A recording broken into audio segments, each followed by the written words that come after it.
आज के लेक्चर में हम बात करेंगे nervous and sensory functions of fishes. तो फिशेस में जितने भी सेंसरी फंक्शंस हैं, सेंसरी रिसेप्टर्स हैं, उनको डिस्कस करेंगे। अगर हम फिशेस के सेंट्रल नर्वस सिस्टम की बात करें तो सेंट्रल नर्वस सिस्टम में ब्रेन भी है और स्पाइनल कॉर्ड भी है। सेंसरी रिसेप्टर्स पूरी बॉडी पे डिस्ट्रीब्यूट हुए हुए होते हैं, ठीक है। अगर हम कहते हैं कि सेंसरी रिसेप्टर्स अगर किसी टच की बात करें या टेम्परेचर की बात करें तो फिशेस की पूरी बॉडी पे डिस्ट्रीब्यूट होते हैं, जो टेम्परेचर को भी और टच को भी जो है हम देखते हैं कि टेम्परेचर को भी डिटेक्ट कर रहे हैं और टच को भी डिटेक्ट कर रहे हैं। अगर फिशेस की बात करें हेयरिंग के लिए या इक्विलिब्रियम के लिए या बैलेंस के लिए, तो फिशेस के पास हेयरिंग के लिए भी, वियन के लिए भी, ऑल्फैक्शन के लिए भी, और पानी में जो हम देखते हैं करंट जनरेट हो रहे होते हैं, उनको डिटेक्ट करने के लिए भी सेंसरी रिसेप्टर्स मौजूद हैं, ठीक है। अब यहाँ पे सबसे पहले बताया हुआ है ऑल्फैक्शन रिसेप्टर के बारे में। ऑल्फैक्शन कहा जाता है सेंस ऑफ स्मेल, ठीक है। अब जो स्नाउट ऑफ फिश है दे open outside by external layers. जिस तरह हमारे जो है नॉस्ट्रल्स मौजूद है बाहर की तरफ ओपन हुए हैं, इसी तरह जो फ़िश की स्नाउट है वहाँ पर भी जो है नेयर्स पाए जाते हैं जो बाहर की तरफ ओपन हुए होते हैं। और उन नेयर्स में हम कह रहे हैं ये जो स्नाउट है इनमें एक ऑल्फैक्टरी रिसेप्टर्स पाए जा रहे हैं, ठीक है। अब कुछ फिशेज़ ऐसी हैं जिनमें ब्लाइंड एंडिंग ऑल्फैक्टरी सैक्स पाए जा रहे हैं, ठीक है। अब कुछ फिशेज़ ऐसी हैं जिसमें एक्सटर्नल लेयर्स ओपन होते हैं माउथ कैविटी के अंदर, ठीक है। External layers open into the nasal passage and the mouth cavity, ठीक है। यानी कि हम कह रहे हैं कि स्नाउट में ऑल्फैक्टरी रिसेप्टर्स पाए जा रहे हैं, ठीक है। और ये जो स्नाउट है फ़िश की ये कहाँ पर ओपन हो रही है? Open outside by external layers. अब कुछ फिशेज़ ऐसी हैं जिसमें ब्लाइंड एंडिंग ऑल्फैक्टरी सैक्स हैं, यानी कि कुछ फिशेज़ में ऐसा है कि जो एक्सटर्नल लेयर्स हैं वो माउथ कैविटी में ओपन हो रहे हैं, ठीक है। अभी जो फिशेज़ हैं इनकी हैवीली सेंस ऑफ स्मेल होती है, इनकी सूंघने की सलाहियत बहुत ज़्यादा होती है। जैसे कि यहाँ पे एग्जांपल बताई हुई है सैल्मन और लैम्प्रेस के बारे में कि ये क्या करती हैं। वैसे ये मेरीन वाटर में रहती है, लेकिन जब इन्होंने ब्रीडिंग करनी होती है तो ये मेरीन वाटर से फ्रेश वाटर में चली जाती हैं और ये बहुत ज़्यादा डिस्टेंस कवर करती हैं, हंड्रेड्स ऑफ किलोमीटर्स जो है वो डिस्टेंस कवर करती हैं जब इन्होंने माइग्रेशन करनी होती है। अब ऐसा होता है कि ये अगर पिछले साल ये वहाँ पर माइग्रेशन करके ब्रीडिंग करने जाती हैं तो नेक्स्ट टाइम भी इनको स्मेल से याद रहता है, और ये जो इतना डिस्टेंस कवर कर लेती हैं ये अपनी स्मेल के ज़रिए ये अपनी ब्रीडिंग साइट को डिटेक्ट करती हैं, ठीक है। तो ये इनका जो है इनको गाइड करती है, ये जो ऑल्फैक्टरी रिसेप्टर्स इनके अंदर पाए जाते हैं इनको गाइड करते हैं, तभी ये इतना ज़्यादा डिस्टेंस कवर कर सकती हैं। नेक्स्ट है आइज़ के बारे में। अब जो आई है फ़िश की ये बिल्कुल वर्टिब्रेट्स की तरह ही है, लेकिन इनके पास लिडलेस मौजूद नहीं होती, दे आर लिडलेस, ठीक है। इनके जो लेंसेज होते हैं वो राउंड होते हैं। अब इनमें जो ख़ास बात क्या है, इनकी जो आई है इनमें जो फोकसिंग है वो फॉरवर्ड और बैकवर्ड, यानी कि ये अपने लेंस को आगे और पीछे घुमा सकती हैं। नेक्स्ट इसके एयर के बारे में बताया हुआ है। अब एयर जो है they are receptors for equilibrium, balance and hearing, ठीक है। इसको बैलेंस इक्विलिब्रियम के लिए जो है उनके पास एयर मौजूद है। अब ये जो है hearing, balance are present in inner ears of the fishes. अब इनमें कुछ फंक्शंस हैं जो कि वर्टिब्रेट्स की जैसे हैं। सबसे पहले बताया हुआ इक्विलिब्रियम। इक्विलिब्रियम में कुछ सेमी सर्कुलर कैनाल्स पाए जाते हैं जो कि रोटेशनल मूवमेंट्स को डिटेक्ट करते हैं, ठीक है। रोटेशनल मूवमेंट को डिटेक्ट कर रहे हैं सेमी सर्कुलर कैनाल्स, ठीक है। अब semi circular canals rotational movement को डिटेक्ट कर रहे हैं, और कुछ और जो सेंसरी पैचेस हैं वो क्या करते हैं, वो डिटेक्ट करते हैं ग्रेविटेशनल पुल को इक्विलिब्रियम और बैलेंस रखने के लिए।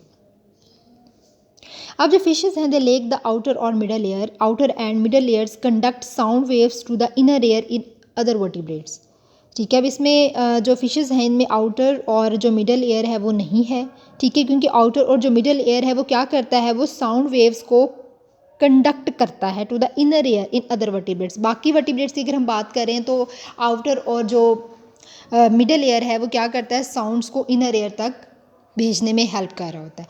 अगर हम हेयरिंग की बात करते हैं तो कुछ फिशेस ऐसी हैं जो सुन सकती हैं, ठीक है। अब इनमें जो वाइब्रेशन है वो क्या करती है, vibration pass from the water to the middle ear through the bones of the skull. Vibration कहाँ से पास होती है, from the water to the middle ear through the bones of the skull. यानी कि जो इनका मिडल एयर है वहाँ पर जो इसकी स्कल की बोन्स हैं, यानी कि पानी में से क्या होता है कि पानी में हम कह रहे हैं कि वाइब्रेशंस हैं।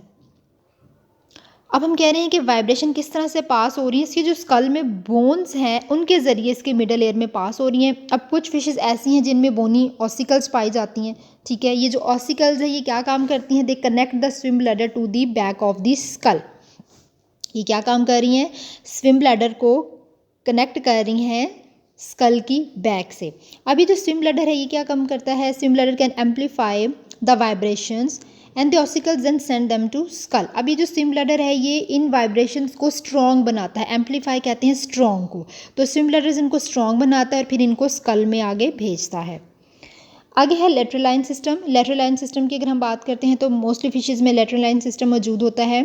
ये इनकी बॉडी में हेड हम देखते हैं पूरी बॉडी में जो है दोनों साइड पे फैला हुआ है। The lateral line system consist of sensitive pits, यानी कि इसकी हमने बात की कि it runs along each side and branching over the head of fishes, यानी कि इसकी दोनों साइड पे हम कह रहे हैं कि ये मौजूद है लेटरलाइन सिस्टम। अब इस लेटरलाइन सिस्टम में कुछ सेंसरी पिट्स पाए जाते हैं। ये जो सेंसरी पिट हैं ये कहाँ पर मौजूद हैं, ये इसकी जो एपिडर्मस है, जो इसकी स्किन है वहाँ पर ये पाए जाते हैं और इनमें डिप्रेशन होता है। पिट्स हम कहते हैं डिप्रेशन को। अब वो जो डिप्रेशन है वो इस तरह से है, इस तरह से आप कह लें कि इनकी एपिडर्मिस उसमें ये डिप्रेशन पाया जा रहा है जिसको हम पिट्स बोल रहे हैं, ठीक है। अब ऐसा है कि ये जो पिट्स हैं हम कह रहे हैं एपिडर्मिस में मौजूद है और इन पिट्स के अंदर ये जो पिट्स हैं इनमें कुछ सेंसरी रिसेप्टर्स पाए जा रहे हैं, इसलिए हम इनको सेंसरी पिट्स बोल रहे हैं। और ये जो पिट्स हैं ये कनेक्टेड होते हैं किससे, कैनाल से कनेक्टेड होते हैं। और ये कैनाल्स कहाँ पर मौजूद हैं, ये just below the epidermis, epidermis के नीचे जो हैं ये मौजूद होती हैं। तो अभी तक हमने इसमें बात की कि लेटरलाइन सिस्टम में सेंसरी पिट्स पाए जाते हैं। पिट्स क्या हैं, पिट्स इसकी जो एपिडर्मस है, इसकी जो स्किन है वहाँ पर पाए जा रही है। एक डिप्रेशन है जिसमें कुछ सेंसरी रिसेप्टर्स पाए जा रहे हैं, डेट्स वाई ये सेंसरी पिट्स कहलाते हैं। और ये जो पिट्स हैं ये कैनाल्स के साथ कनेक्टेड होते हैं। कैनाल्स कहाँ पर मौजूद हैं, बिलो द एपिडर्मस ये मौजूद होते हैं। अब इनका काम क्या है ये भी हम देख लेते हैं। ये lateral lines are use to detect water currents, ये वाटर करंट्स को डिटेक्ट करने का काम करते हैं। उसके अलावा ये प्रीडेटर को भी डिटेक्ट करने का काम करते हैं, प्रीडेटर या फिर प्रे है उसको डिटेक्ट करते हैं, या फिर फिशेस जो हैं इसको इस्तेमाल करती हैं लो फ्रीक्वेंसी साउंड को डिटेक्ट करने के लिए, कि वो साउंड्स जो बहुत कम होती हैं जिनको फ़िश डिटेक्ट सुन नहीं सकती, वो लेटरल लाइन सिस्टम उनको डिटेक्ट करने का काम करती हैं। तो ये इनका यूज़ है। आगे इलेक्ट्रिक फिशेस के बारे में बताया हुआ है।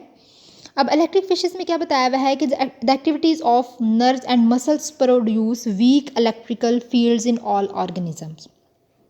बेसिकली इलेक्ट्रिक फील्ड हम उसको कहते हैं जहाँ पे हम कह रहे हैं कि इनको डिटेक्शन फील्ड हो रही है, उस एरिया को, उस रीजन को इलेक्ट्रिक फील्ड कहा जा रहा है। अब यहाँ पे इलेक्ट्रिक फिशेस में दो चीज़ों के बारे में बताया हुआ है, एक तो है इलेक्ट्रो रिसेप्शन, ठीक है, इलेक्ट्रो रिसेप्शन, और दूसरा है इलेक्ट्रो जनरेशन। अब ये दो चीज़ें आपने याद रखनी है, इलेक्ट्रो जनरेशन किसे कहा जाता है और इलेक्ट्रो रिसेप्शन किसे कहा जाता है। तो इलेक्ट्रो जनरेशन हम कहते हैं generation of electric field by the activity of muscles and nerves, यानी कि जो खुद से मसल्स और नर्व जो इलेक्ट्रिक फील्ड जनरेट करें उसे कहा जाता है इलेक्ट्रो जनरेशन। और इलेक्ट्रो रिसेप्शन हम उसे कहते हैं, electroreception is the detection of electric fields that the fish और another organism generates. Electroreception हम उसे कह रहे हैं कि कोई और फिश या कोई और एनिमल जो इलेक्ट्रिक फील्ड प्रोड्यूस कर रहा है उसको जो डिटेक्ट करना इलेक्ट्रो रिसेप्शन है, यानी कि किसी और ऑर्गेनिज्म ने, किसी और फिश ने उसे प्रोड्यूस किया है और इसने इसको डिटेक्ट किया है, तो ये चीज़ कहला रही है इलेक्ट्रो रिसेप्शन। अब जो इलेक्ट्रो रिसेप्शन और इलेक्ट्रो जनरेशन है ये कहाँ पर डिस्कवर हुआ था, they have been discovered in 500 species of fishes in 7 families of chondrichthyes and osteichthyes. तो कॉन्ड्रिक्थीज और ऑस्ट्रिक्थीज जो है ये 7 फैमिलीज़ हैं जिसकी 500 स्पीशीज़ में ये इलेक्ट्रो रिसेप्शन और इलेक्ट्रो जनरेशन डिस्कवर हुई, ठीक है। अब ये क्या है कि जो फिशेज़ हैं ये इन इलेक्ट्रो रिसेप्टिव सेंस को इस्तेमाल करती हैं प्रे को डिटेक्ट करने में, उसके अलावा किसी भी ऑब्जेक्ट के पास जाने या उससे दूर जाने के लिए भी इसको इस्तेमाल किया जाता है।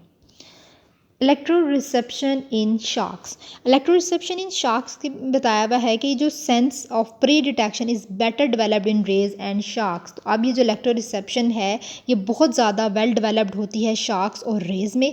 अब यहाँ पे बताया हुआ है spiny dogfish sharks locate prey by electroreception. ये अपने प्रे को डिटेक्ट कर सकती है इलेक्ट्रोरिसेप्शन के ज़रिए। उसके अलावा जो शार्क है वो यहाँ तक कि अगर तो सैंड के अंदर कोई इसका प्रे जो है वो दबा हुआ है तो उसे भी ये निकाल सकती है, ठीक है। वहाँ पे भी जो इसको इलेक्ट्रिक फील्ड महसूस हो रही होती हैं ज़मीन के अंदर, अगर दबा हुआ है इसका कोई भी प्रे तो उसको भी ये निकाल सकती हैं।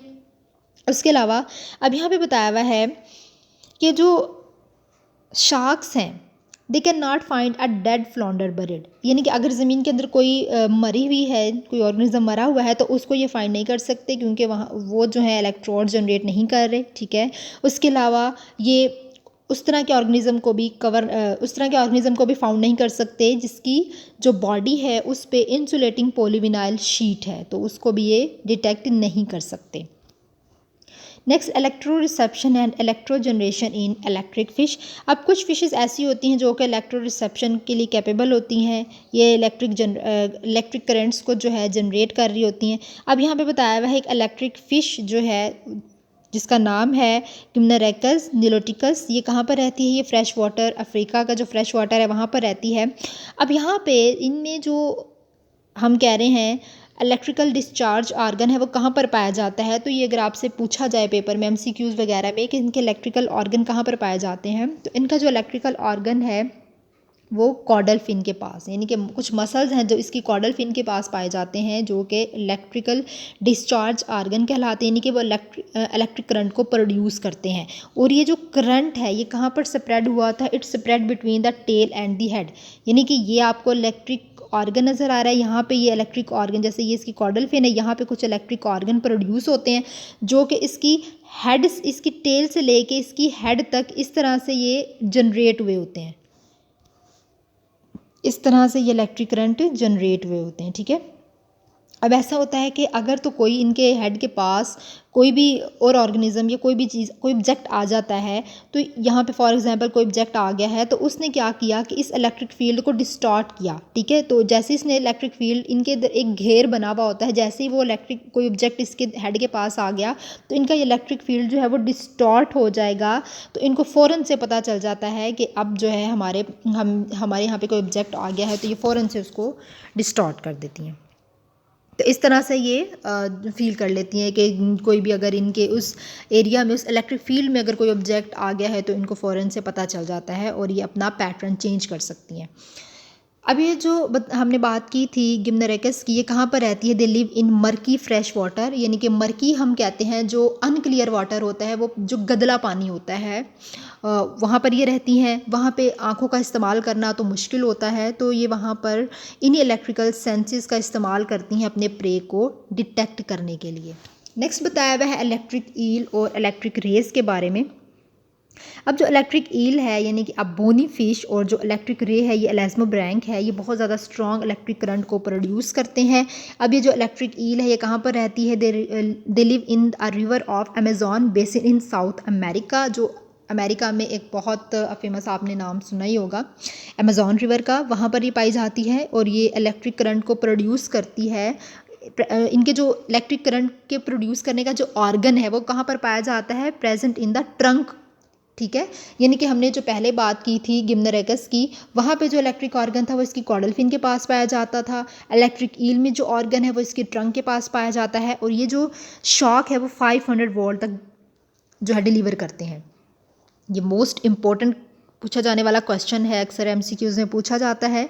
उसके अलावा इलेक्ट्रिक रे जो है, इनका जो ऑर्गन है इलेक्ट्रिक ऑर्गन, वो इनकी फिन्स में पाया जाता है और ये 50 वोल्ट तक करंट प्रोड्यूस करते हैं। और ये करंट इतना ज़्यादा स्ट्रॉन्ग होता है कि इनका जो प्रे है या तो वो किल हो जाता है, ठीक है, या फिर वो पैरालाइज हो जाता है। अगर इनका कोई प्रीडेटर है तो वो इनके अगर करीब आने वाला होता है तो वो भी जो है इससे मुतासिर होता है, ठीक है।